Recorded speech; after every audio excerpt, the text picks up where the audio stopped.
Hello, I'm Robert, speaking from the UK and helping people who are scared of COVID-19, amongst other things. And I'd just like to say that if you're in the UK, as you are right now, then this is a real thing to be scared about of COVID-19. And however, there are ways to be completely protected from it. And this is something that is not being explained properly by our government.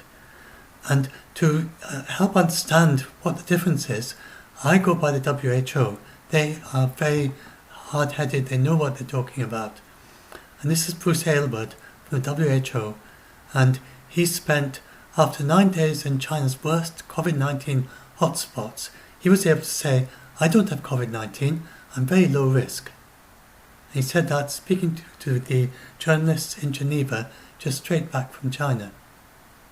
And there's Maria Kirkove, Fran Kirkove, who's on the press conferences. She's always there, or just about always there, because she's the head of the WHO COVID-19 response team. And she spent 9 days in China too. And she came away, and of course she hasn't got COVID-19 either. And then here in the UK, we have Neil Ferguson, who wrote, he's the lead author of the paper that is being used as the guide for the UK's policy on COVID-19, and he has it. And the people he advises, Boris Johnson has it, Matt Hancock, our health minister, has it. And Prince Charles has it. And these, the people that he's advising get COVID-19, and he got it himself. So, with that choice, I mean, it's pretty obvious that the best people to go by are the WHO. They know what they're talking about. So the difference is that the people in the UK think that it's airborne. So they just think there's nothing you can do to stop it, that you could just reduce your chance of having it. And they say you should wash your hands and so on. They don't really explain very carefully how to do that, because they think it's airborne, and that if you go into a shop and you just walk past someone, they breathe out, you'll breathe it in. But there's very clear evidence from China that it just doesn't work like that. They just found no evidence. And then by now, with SARS, SARS was airborne. And there were quite a few very clear cases of that, like a very clear case where lots of people got it in one flight, from just one person. Another case of air conditioning of a hotel. And this just hasn't happening. Another case was a hospital where it spread from one place to people that were quite a long way away and had never interacted with the person at that point in the hospital. And this has just never happened. And we've had many more cases of COVID-19 than we have had of SARS. It just hasn't happened. And these various theoretical studies, they are about aerosols, such as happen with doing certain medical procedures. Now, if you are a health worker and you're putting tubes down someone's throat as part of treating them, then that can create an aerosol that can hang in the ward for up to 3 hours. And that's why the medical workers have to wear all this gear that is a full respirator that will keep out anything. And in ordinary general ward, then the medical workers should be wearing full gowns, not just an apron. They should have eye protection, because some doctors in Wuhan got infected through their eyes. And but we most of us, we're not involved in something like that. So how do you keep yourself safe? Then what you have to do is these. I've explained it before, and I've just gave that preamble to make it really clear. This will keep you safe. Wash your hands thoroughly, and watch the Dr. Tedros video as how to do it. And I recommend just going through and following what he does. Doing the same with your hands. You don't need to be at your sink to do it. Just do it in the air if you needs be, and just follow what he does. Do all the things that he did, and you don't need to try and memorize the sequence. Just do it, following him. just follow the things that he does, one thing with his hands, another thing with his hands, and then just do it as he does. And then you will develop a tactile memory of what it involves, each step going to the next, and then you'll always be washing your hands correctly and correctly washing every single bit of your hands. So do that. Stay 1 or 2 meters from anyone coughing, sneezing or talking, because the droplets that carry COVID-19, they fall to the ground in seconds. It's like throwing a little ball and it falls. It's that fast. So if there's someone who's coughing and sneezing, if you keep 2 meters away, and even they're facing towards you, or 1 meter away, 1 or 2 meters. 1 meter is safe, but they sort of safe. So they say 1 or 2 meters, but it's really 1 meter that it goes. So then, if you do that, then the droplets they're producing are going to fall to the ground before they get to you.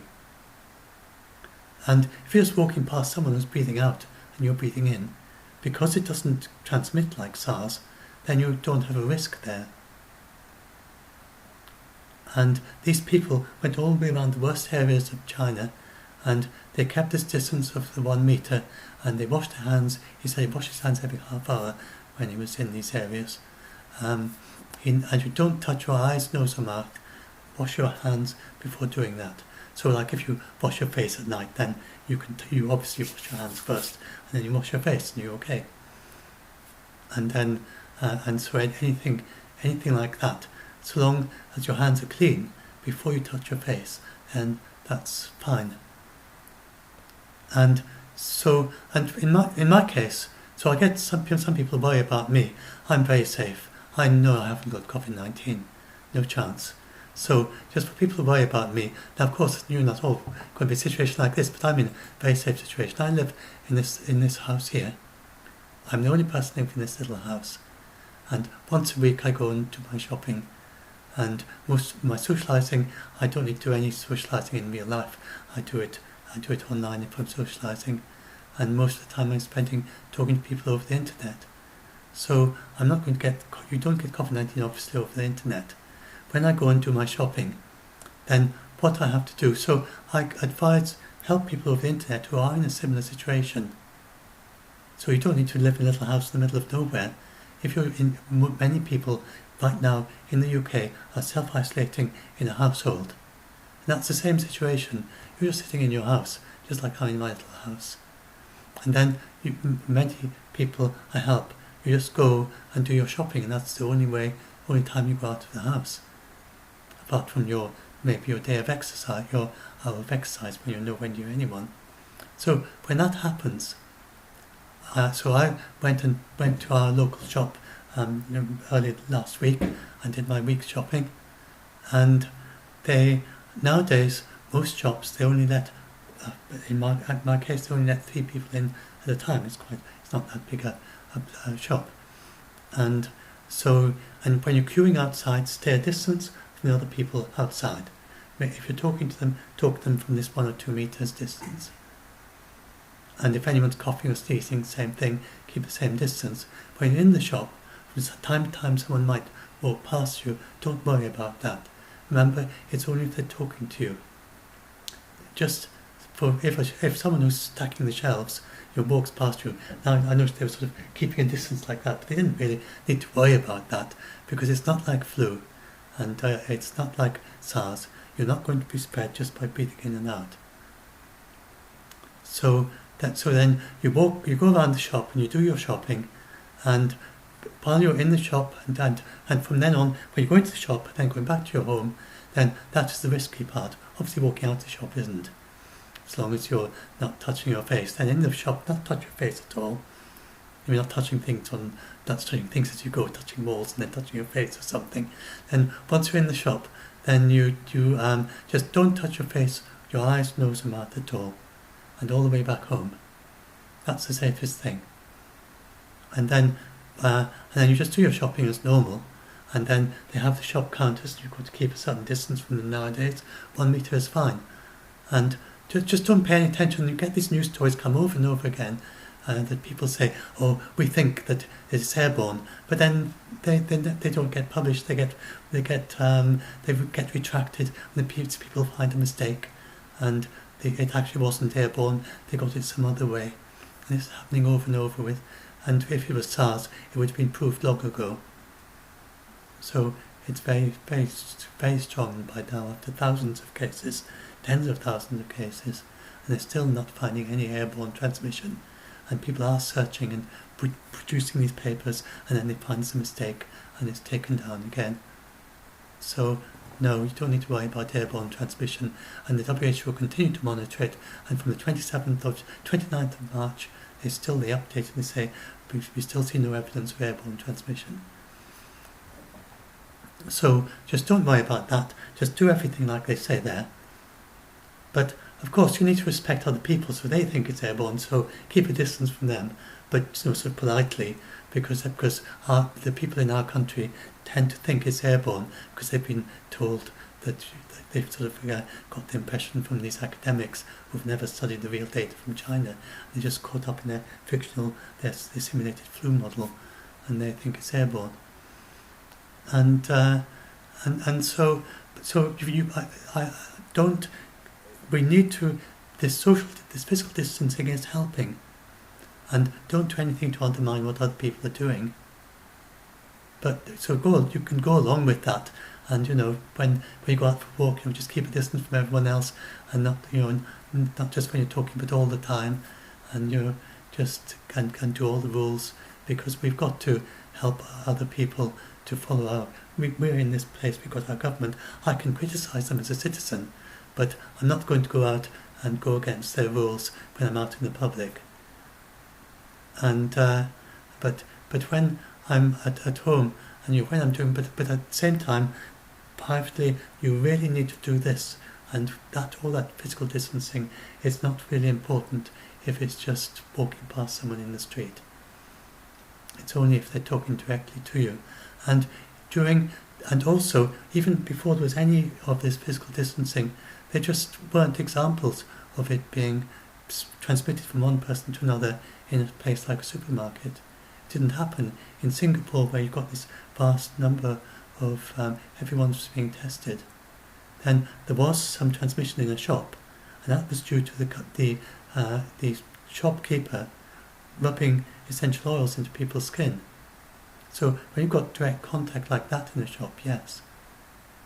But random coughs, if someone coughing on you in the street, doesn't seem to be that's going to do it either.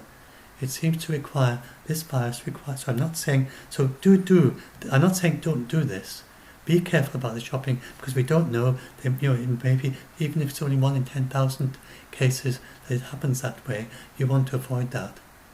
So certainly follow all this advice, but don't be kind of paranoid and worried that just because you went to the shops and you bought some food and you came back and then you touched your eyes by accident or something, it's very, very, very unlikely that that's going to lead to you having COVID-19. And even when you have couples living together, then generally one doesn't give it to the other. And this is why the WHO are very concerned. They were just talking today about how now we've got them all physically distanced, and people in households. The next stage is you've got to go into the household and isolate within the household. You do not automatically pass it on to other people in the same household. It takes a long time, or it takes a lot of. It can happen quickly, but it often takes a while, and it's not easy to pass it on to someone else. So with significant distancing, if anybody starts coughing, then definitely follow the advice and distance as well as you possibly can in that situation. And so that's, and actually nowadays, with us all in our separate houses, unless you want essential workers now doing essential work, then you've got to watch out about that. But remember, it's close contacts and contact for a long period of time and talking to people. Like you saw Prince Charles, he was talking right up, he talks to people about this distance, very, very close. And it's no wonder that it passed to him, because he didn't do any physical distancing after the precautions. He stopped shaking hands, but he did his namaste from about a couple of feet away, or a foot away even, very, very close.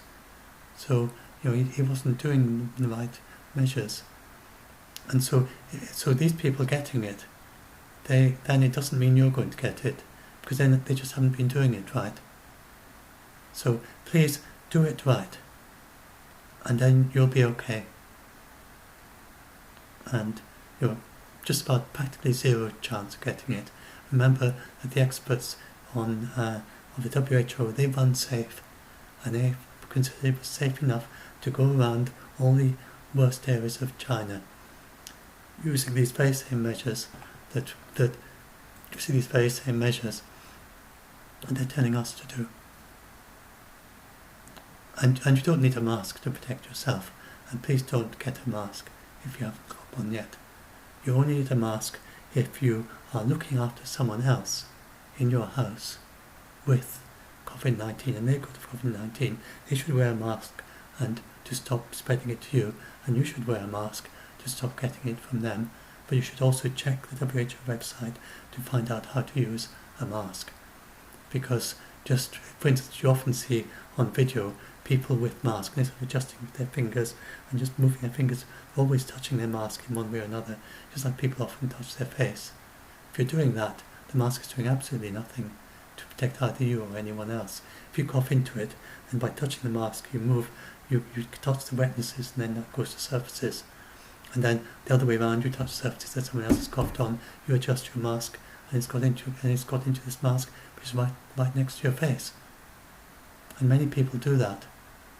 And if you use a mask, you should put it on around your ears, never touch the front at all, at any time. At the end of the day, take it off around your ears, dispose it in a bin, and get a new mask the next day.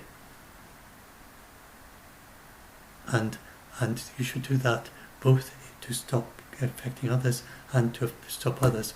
And if you are using a proper surgical mask and you're caring with someone, so look at the WHO website if you are using a mask. If you're not doing that, it's really not doing anything. And they go into a lot of details, and as for the respirators, I haven't even bothered to look up how you use those. You've got to know how to use those respirator masks, and so the doctors know how to do it, but the others don't, and you just don't need it, because what you're protecting yourself against isn't airborne, not unless you're doing intubation and stuff like that, or you're very close quarters with the person, and then you've got the droplets, and the respirators can help with that. So if you're not a doctor, you don't need these things. So hopefully that helps a bit. And so this is in the video description. I've actually got a little video I did myself also before, about that way down here somewhere. And to help, where is it? There, I did a little video there, short video just talking about the basic instructions, just telling you some of what I've said here, but in more detail. So I'm not going to bother talking about that. So I've already done a video about that. This is just telling you what you need to do during this lockdown when you're stuck up in your house. Then don't worry too much about the shopping, just do this, what I just said. So you keep a distance from people who are coughing, sneezing, or who are trying to talk to you, and just say, I have to stay a distance. Don't shake hands with anyone. Again, don't worry if any of these things actually happen. Someone shakes your hand, you just not got to touch your face until you've had a chance to wash it. And don't go up close, hand to the heart, or you can do an namaste but from a distance, high five, air high five, or just a wave. You can do all sorts of things, but not close up, and that'll keep you well away, because people tend to talk while they're greeting, and so shaking hands and talking close up is not a good idea. Shaking hands transfers it to your hand. Using an elbow bump, again, they're generally close up while they're doing that, and so they're exchanging, and then they often talk and they say, ha ha ha, let's do a elbow bump, and that ha ha, or whatever they say, is going to be transferring from one to the other. So, don't do that. So, anyway, hopefully that helps a bit.